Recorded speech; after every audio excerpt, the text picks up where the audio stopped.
रिश्ते हमारी जिंदगी का सबसे खूबसूरत हिस्सा भी होते हैं और सबसे ज़्यादा दर्द देने वाली चीज़ भी। कभी कोई बहुत अपना लगता है और अचानक वही इंसान दूर हो जाता है। कभी हम उम्मीद करते हैं कि सामने वाला हमें समझेगा, लेकिन वो हमें गलत समझ लेता है और फिर शुरू होता है डिस्टेंस, साइलेंस और दिल का टूटना।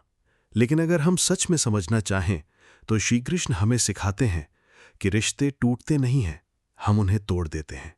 अपनी ईगो से, अपनी एक्सपेक्टेशन से और अपने ओवर थिंकिंग से। श्री कृष्ण कहते हैं कि जहां अहंकार होता है वहां प्रेम टिक ही नहीं सकता। आज हर रिश्ते में सबसे बड़ी प्रॉब्लम यही है कि हम सामने वाले को समझने के बजाय उसे बदलना चाहते हैं। हम चाहते हैं कि वो हमारी बात माने, हमारी तरह सोचे, और जब ऐसा नहीं होता तो हम दुखी हो जाते हैं। लेकिन कृष्ण की साइकोलॉजी कहती है कि सच्चा रिश्ता वो होता है जहां आप सामने वाले को एक्सेप्ट करते हो बिना उसे कंट्रोल किए, क्योंकि प्यार कंट्रोल नहीं होता, प्यार समझ होता है। अगर हम राधा और कृष्ण के रिश्ते को देखें तो हमें एक बहुत गहरी बात समझ में आती है। उनका प्रेम कभी पोजेशन नहीं था, वो कनेक्शन था। उन्होंने कभी एक दूसरे को बांधने की कोशिश नहीं की, और शायद इसी वजह से उनका रिश्ता आज भी सबसे प्योर माना जाता है। आज के समय में लोग कहते हैं तुम सिर्फ मेरे हो, लेकिन कृष्ण हमें सिखाते हैं कि अगर प्रेम सच्चा है तो उसमें आज़ादी होती है, विश्वास होता है और सम्मान होता है। जहां ये तीन चीजें नहीं हैं, वहां रिश्ता सिर्फ एक बोझ बन जाता है। रिश्तों में सबसे ज्यादा दर्द एक्सपेक्टेशन से आता है। जब हम किसी से बहुत ज्यादा उम्मीदें रखते हैं और वो पूरी नहीं होती तो हमें लगता है कि सामने वाला बदल गया है, लेकिन सच ये है कि हम खुद अपनी उम्मीदों के कारण दुखी होते हैं। कृष्ण कहते हैं कि कर्म करो, फल की चिंता मत करो। अगर इस एक बात को हम रिश्तों में लागू कर दें तो बहुत सारी समस्याएं खत्म हो जाएंगी। प्यार करो, लेकिन बदले में कुछ पाने की उम्मीद मत रखो।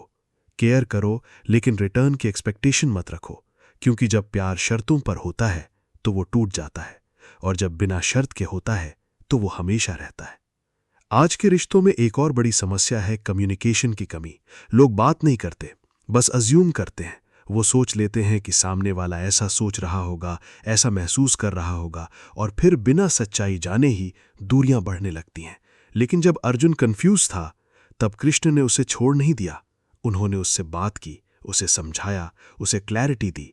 यही असली रिलेशनशिप है, जहां आप बात करते हो, समझते हो और साथ खड़े रहते हो।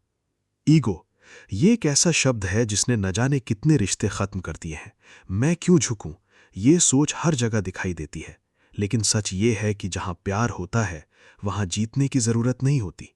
कृष्ण ने कभी ईगो को अपने रिश्तों के बीच नहीं आने दिया। वो भगवान होते हुए भी दोस्त बने, गाइड बने और जरूरत पड़ने पर सेवक भी बने, क्योंकि उन्हें पता था कि रिश्ते ईगो से नहीं, ह्यूमिलिटी से चलते हैं। और आखिर में कृष्ण हमें डिटैचमेंट सिखाते हैं। लेकिन इसका मतलब ये नहीं कि आप किसी से प्यार करना छोड़ दो।